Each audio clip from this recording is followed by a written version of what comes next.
tudo bem com você? Tudo bem com a família? Deus abençoe que sim. Eu sou Vera, do canal Um Pouco de Vera. Que vocês se inscrevam, compartilhem, dê o seu like. Hoje eu vou contar mais uma história da mãe de Sete. Hoje eu vou contar a história do Guilherme. Guilherme Henrique Saraiva dos Santos, hoje com 18 anos. Nasceu pra gente, ele tinha 10 anos. Guilherme, um menino que foi muito rejeitado no abrigo, até mesmo pela própria família, né? Os parentes, os tios não tiveram condições de também ficar com ele, e ele estava no abrigo. E no abrigo ele era muito revoltado. Um menino de 10 anos, obeso naquele tempo, não por alimentação, mas por medicação, por, de repente, uma alimentação compulsiva, por não ter outra situação. E nós conhecemos o Guilherme da seguinte maneira. Como nós já tínhamos as nossas duas mais velhas, Natália e Letícia, já tinha a Josiane e a Sara, e já tinha o João Vitor, e assim, Josiane e Sara irmãs, João Vitor um menino de 10 anos, uma adoção tardia. Então nós somos convidados a dar o nosso testemunho no curso para adoção, para assim, como diria, incentivar os casais a de repente mudar o perfil, porque às vezes a maioria dos casais querem bebê e é difícil o bebê, né? Até 3 anos é meio complicado, 3, 4 anos é meio complicado você fazer uma adoção mais rápida. E aí nós fomos, né, dar assim o nosso testemunho, falar. Aí neste dia fomos eu, Paulo, Natália e o João Vitor. E aí a gente conversando, trocando ideias e tudo, foi no Fórum de Tupã. Fizeram a seguinte pergunta para o meu marido: vocês ainda estão abertos para adotar? Meu marido respondeu da seguinte maneira: olha, se for da vontade de Deus, sim. E isso bastou. Terminou a reunião, uma assistente social, que hoje não exerce mais, foi embora para São Paulo, a qual gosto muito, ela se chama Eleni. Ela veio conversar comigo. E ela veio conversar comigo e falou: Vera, eu gostaria sim da sua ajuda, ajuda do Paulo. Tem um menino na Casa Abrigo, chamado Guilherme, que nós já tentamos de tudo para adotar ele, e até mesmo adoção internacional, e não conseguimos.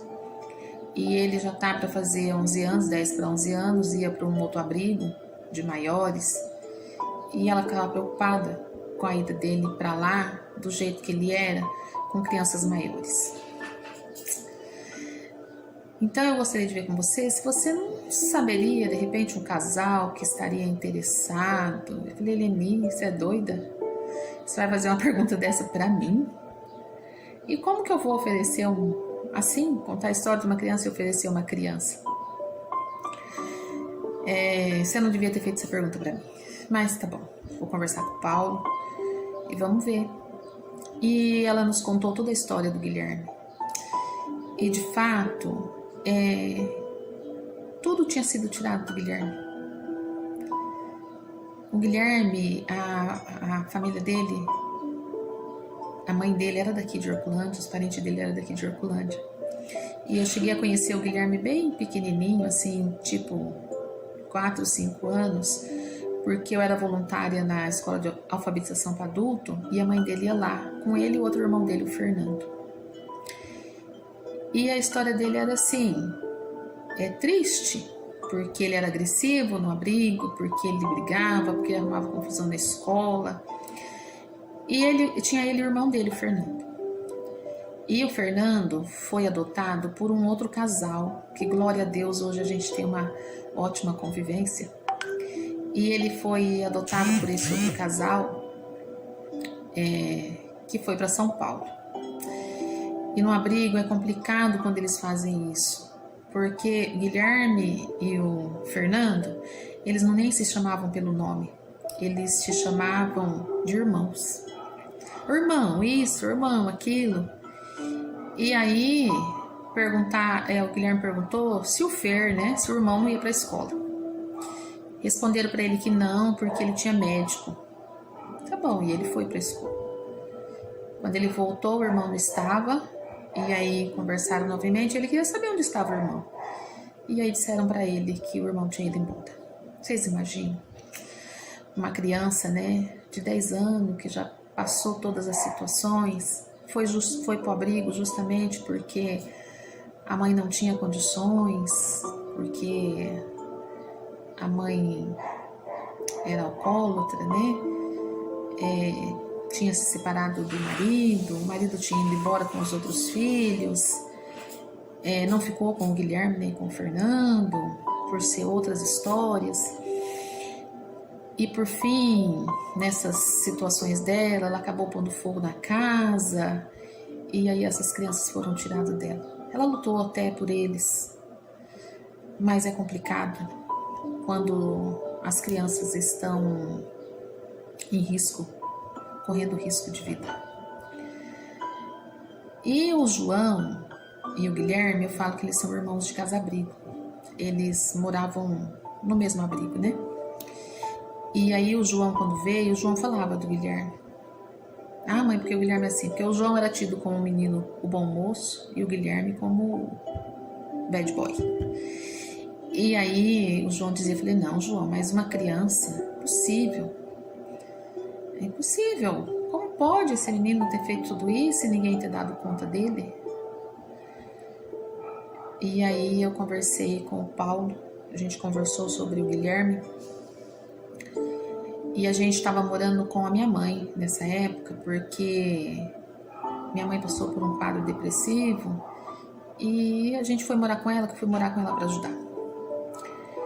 E o Paulo ficou preocupado com a minha mãe, com meu pai, né? Às vezes meu pai estava trabalhando e aí ele falou, Guilherme, se é um menino assim agressivo, se ele agride sua mãe de idade, como que vai ser? Eu falei, então tá bom. Você pensa e o que você decidir, eu aceito, porque filhos não são fáceis de qualquer jeito. E uma criança que está no abrigo é mais complicada ainda, porque ela vem sem nada. Ela vem só com uma bagagem de tristeza, uma bagagem de revolta, uma rebeldia. Então você decide. Eu lembro que na época eu assisti uma série de crianças adotadas que eram tudo assim, nessa situação de rebeldia, e no final o amor vencia. Foi até quando eu conheci a história também do Roberto Carlos. Tem até o filme, e eu assisti aquele filme e disse, Senhor, esse menino tem que vir para mim, o Guilherme tem que vir para minha casa, mas para isso eu preciso que o Senhor coloque isso no coração do meu marido também. E aí, meu marido decidiu que sim. Conversamos com meus pais, até meu pai não queria mais que eu adotasse, mas a minha mãe dizia para ele que a responsabilidade era nossa, os filhos eram nossos e eles só iam apoiar. E aí nós fomos conversar com a Eleni, que a gente tinha decidido trazer o Guilherme pra gente. Aí começamos de novo na burocracia, né? Na burocracia. Então vocês vão no abrigo, conhecer o Guilherme, mas vocês não podem dizer que vocês estão interessados em adotar o Guilherme, né? Aí que eu falo que essas crianças precisam ser preparadas. E nós conhecemos o Guilherme. Realmente aquele menino grande, mas triste, né? E a gente observava de longe. Até ficamos assim, porque quando a gente chega no abrigo, todas as crianças querem colo, todas as crianças querem atenção, querem conversar, ficam todos eufóricos.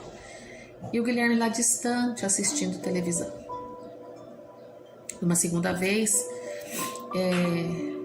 foi nos concedido dar uma volta com o Guilherme na cidade. Nem roupa assim direito o Guilherme tinha para sair do abrigo, né? E aí a gente foi dar uma volta com ele, fomos numa pastelaria com ele, e a gente percebia a tristeza daquele menino, o medo daquele menino, sem saber o que estava acontecendo. E aí a gente devolveu, tudo certo, né? Mais uma vez nós fomos fazer uma visita e trazer o Guilherme para passear já com os outros filhos, com a família inteira. Fomos para a praça e aí o Guilherme se divertiu porque conhecia o João Vitor, né? Tinha amizade com o João Vitor, conheceu as meninas e a gente via a aura daquele menino diferente. Parecia ser aquele Guilherme que tinham me contado. E até que um dia foi nos concedido para trazer o Guilherme em casa. Né? E aí eu trouxe ele para casa no final de semana, sábado para domingo, e eu vi a quantidade de remédio que aquele menino tomava. Nossa, era cedo, meio-dia e à noite. 3, 4 remédios nisso. E aí no domingo, quando nós fomos levar, foi até muito engraçado, porque, óbvio, ele não queria ir, né? E a minha Letícia ficou chorando, dizendo por que eu tinha que levar ele de volta. Que eu podia deixar ele em casa para ser irmão deles. Eu sei, mas não é assim que funciona. Aí passou. Aí na semana foi combinado assim que no horário do almoço, do meu almoço, antes dele ir para a escola, eu ia ligar para conversar com ele. Liguei um dia, 2, estava tudo bem. Um terceiro dia, já ele não estava legal e eu não conseguia conversar com ele, né? Até que eu falei assim, olha, Guilherme, nós combinamos que eu ia ligar todo dia. Eu ligo para você na hora do meu almoço. Não tem assim outro horário que dá para mim ficar ligando. E se você ficar aprontando, então eu também não vou ligar mais. Só vou ver você aí. Passado uns 2 dias, isso foi início da semana, passados uns 2 dias, eu resolvi ir lá na hora do almoço. Chamei meu marido, fui lá ver ele na hora do almoço. Cheguei lá, a situação estava complicada. O Guilherme estava rebelde, entrou numa sala lá e não tinha Cristo que fazia esse Guilherme sair de lá de dentro. Até que meu marido convenceu ele, Paulo convenceu ele a sair, a gente teve uma conversa com ele. Mas ele tinha até razão. Ele estava com medo da gente não tirar ele de lá, porque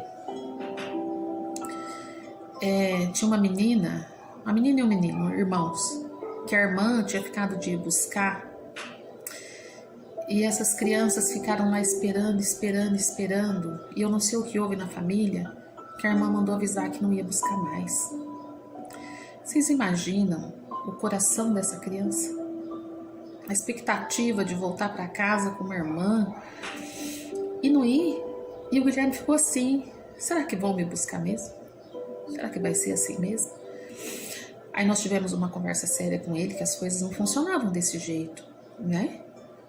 Que não era na base do grito, na base da rebeldia, da desobediência, que ele ia conseguir alguma coisa.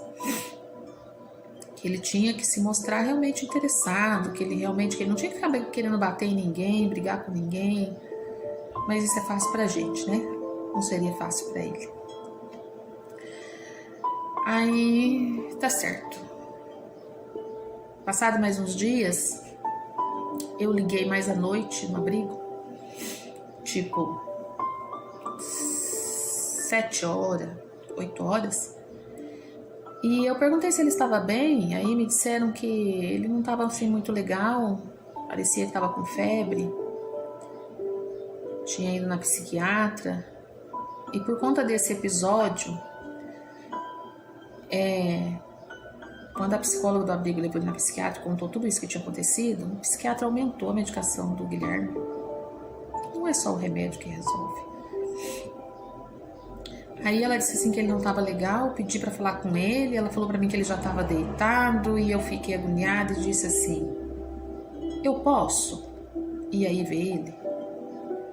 Ela me falou assim, olha, não é regra, mas você pode, quem sabe ele melhora. Aí nós fomos.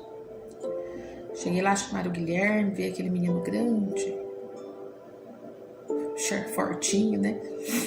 Aí sentamos assim perto dele, não queria nem falar. E realmente eu pus a mão nele e ele estava com febre. Ele estava com febre e eu falei, o que será que esse menino tem, né? Aí disseram que no outro dia eu ia levar ele no médico para saber o que era. Eu falei, tá bom. Eu falei, então tá, você vai no médico amanhã e eu ligo para saber mais tarde como você está. Aí eu falei, vou te levar no quarto pra dormir.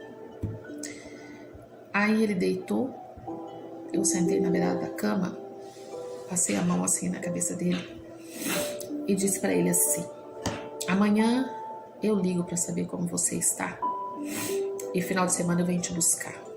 Aí ele disse assim, mas mãe, você vem mesmo me buscar? Gente, vocês não têm noção do que eu senti naquela hora. Senti em ter que deixar ele ali, né? E ele, daquele jeito, e me chamar de mãe, me pedir socorro, né?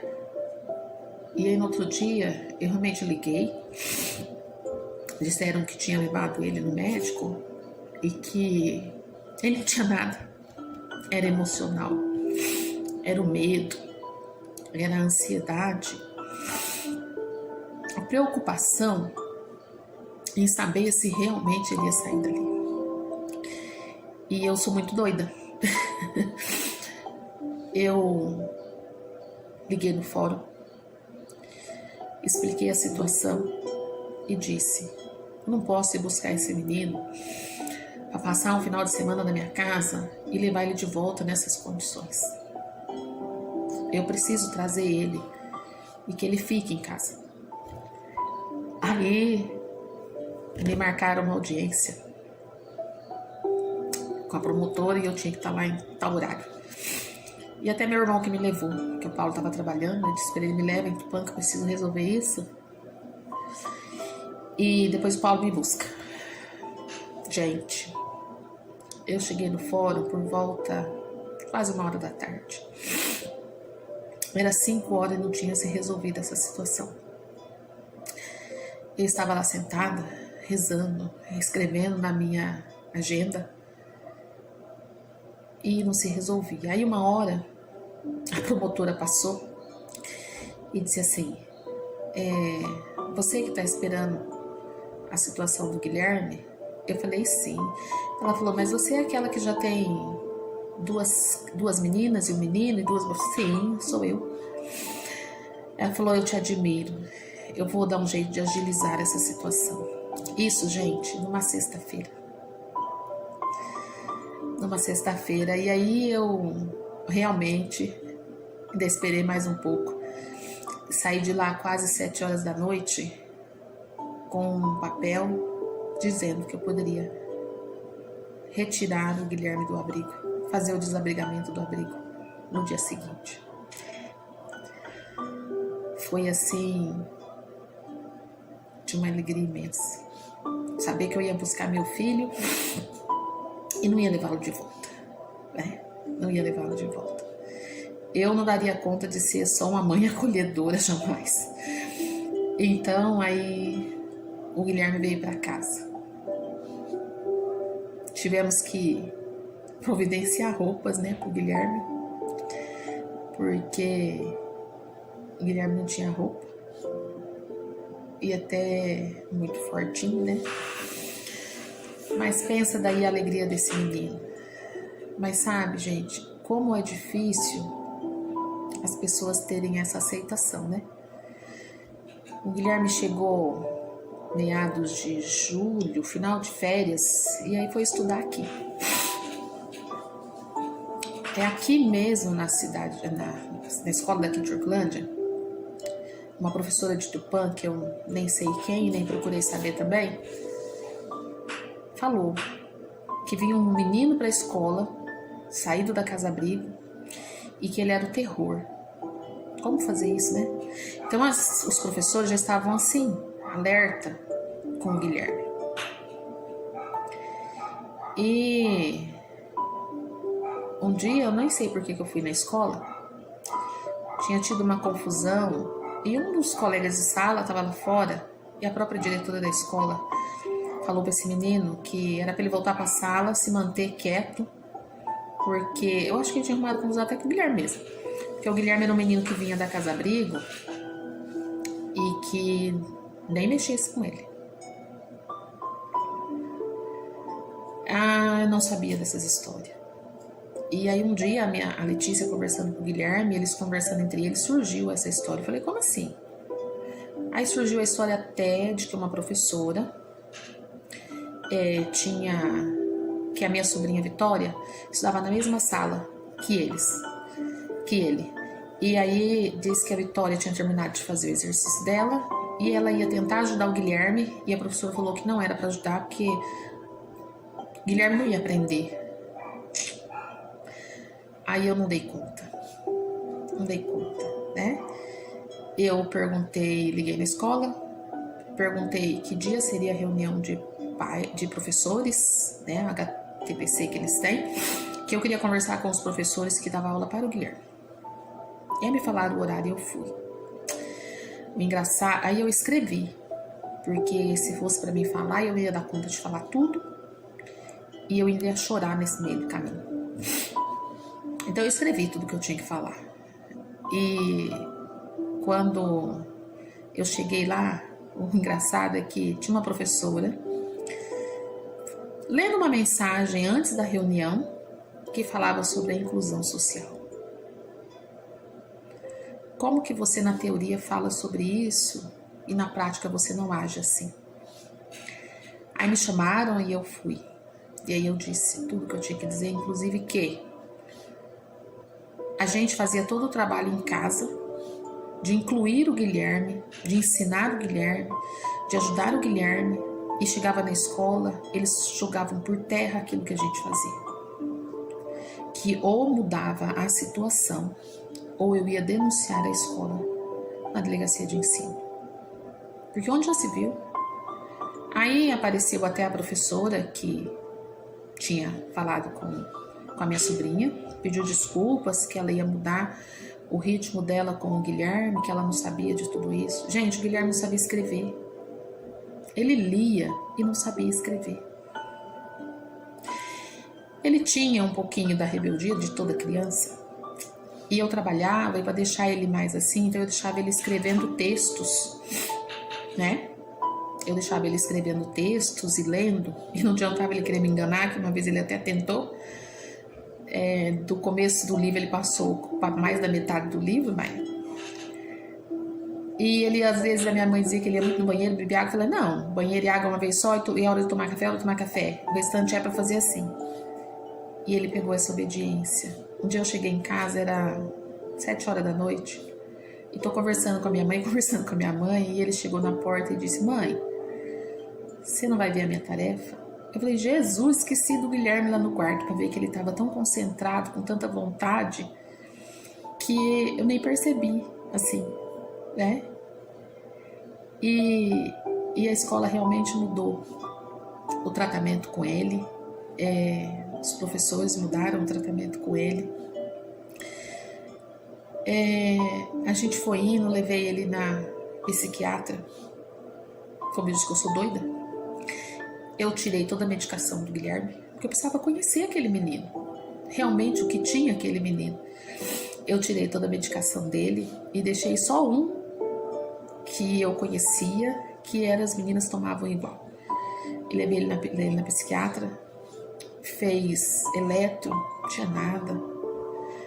E aí contei a história para a psiquiatra e falei para ela o que eu tinha feito. Ela falou, olha, em outra situação, mãe, eu poderia achar ruim com você, porque você tirou a medicação, mas eu tirei certo, eu fiz o desmame certo, porque já estava acostumada com a Josi passada.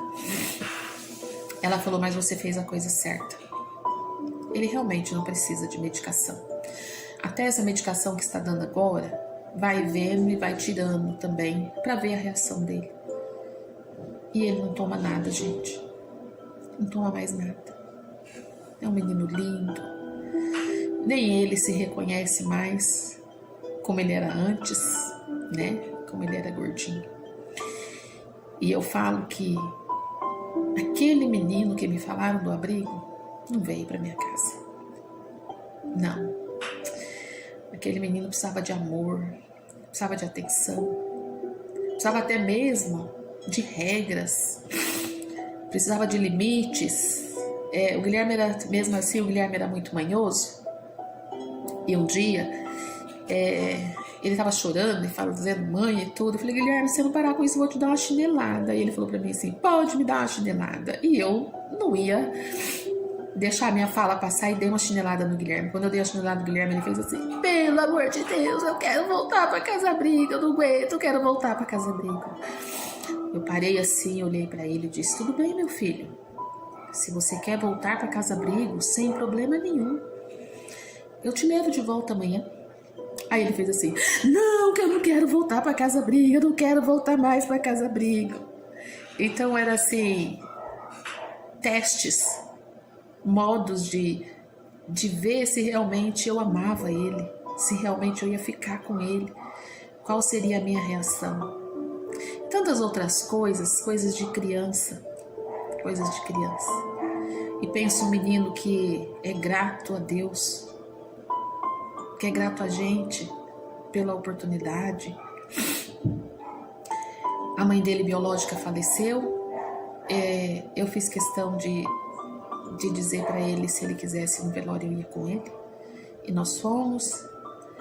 No momento ele chorou bastante, desabafou, eu disse que podia chorar, que respirasse fundo, né, que eu estava ali com ele. Já teve vez dele parar e chorar e dizer que queria ter falado que amava a mãe dele biológica. E eu abraço ele e falo para ele, pensa que eu sou ela e diga para ela o tanto que você a ama, que eu tenho certeza que ela te ama também, está olhando por você onde ela está. Porque eu digo para os meus filhos que eu jamais vou perder eles para a mãe deles biológica. Porque se não fosse elas, eu não os teria. Então eu não tenho problema nenhum com elas. Não. Se não faz mal para eles, para mim não tem problema nenhum. Eu acho que tem que perdoar, que tem que entender, que tem que amar também, sabe? Eu falo para eles que eu só não permito perder eles para o mundo. Perder eles para os vícios das drogas, perder eles para o mau caminho, isso não. Mas que para a família biológica, eu não perco eles. Jamais. Ele é meu e ele é dela, né? É Deus. O amor é grande, o coração é grande, cabe nós duas, com certeza. Cada uma com as suas limitações, cada uma com as suas situações. Então eu respeito a história de cada um. Incentivo cada um a rezar por essa família biológica. E o Guilherme, eu falo que ele tem uma aura, como eu dizia, uma aura muito linda. Uma aura que eu digo para ele, não perca isso nunca, meu filho. O que você tem de mais importante é essa aura iluminada sua. Eu tinha uma calopsita, ganhada de uma amiga minha já, e a calopsita já era adulta, que não tinha Cristo que pegasse ela. Pois esse menino, um dia eu cheguei na área, abri a porta, ele estava sentado com a calopsita no meio das pernas dele, assim, segurando e conversando com ela. Só tendo uma aura inocente, iluminada, abençoada para conseguir fazer isso. Então, assim, de todas as histórias, porque cada um tem a sua história, e cada um a sua história acaba sendo triste de ser contada, mas a história do Guilherme é a que mais me toca. É a que mais me toca. É a que mais me toca porque Ele se levantou. Ele quis ser feliz. Ele se entregou. Ele buscou. Então, por isso eu sou muito grata a Deus. Muito grata a Deus. Sabe? Eu não mereço mérito nenhum. Nem eu, nem o Paulo. Por sermos pais de coração. Por sermos pais adotivos. Não. Essa é uma oportunidade pra gente se tornar pessoas melhores. Sabe? Ver o crescimento dos nossos filhos depois de uma história triste, depois de um pedaço da vida machucado, cheio de cicatriz. Então ver eles bem, ver eles felizes é o nosso maior presente. É o nosso maior presente. E eu digo para eles, sou grata a Deus. Quando tem as situações e às vezes acontece com um ou com o outro, eu digo assim, vocês são nossos filhos, vocês querendo ou não querendo. Mesmo depois que a gente partir e vocês quiserem mexer na certidão, vocês vão continuar sendo nossos filhos. Eu nunca ouvi deles, de nenhum deles, você não é minha mãe, você não é meu pai. Nunca ouvi também entre eles o questionamento de não sei por que a minha mãe foi te buscar no abrigo, você não é meu irmão. Não.